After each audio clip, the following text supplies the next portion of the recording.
اول فيلم ياخذ الجائزه الذهبيه، واتخذت مرتين الحقيقه. خدها مره الكاميرا دور، والمره الثانيه عن وقائع سنوات الجمر. كان وقائع سنوات الجمر 75، وهو الفيلم العربي الوحيد الحائز على جائزه كان.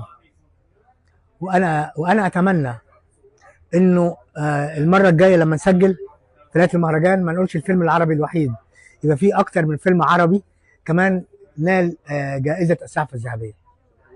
هذا العام في احتفال خاص بالفيلم بمناسبه مرور يعني 50 سنه على مره طبعا ده العام الذهبي، 50 عاما هو اليوبيل الذهبي لوقائع سنوات الجمر.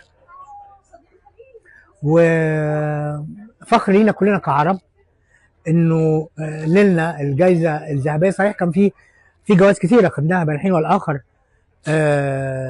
كعرب، لكن ننتظر سعفه ذهبيه اخرى عربيه اي مكان بقى، تاخدها الجزائر، تاخدها مصر، تاخدها تونس، تاخدها السعوديه، تاخدها اي دوله عربيه.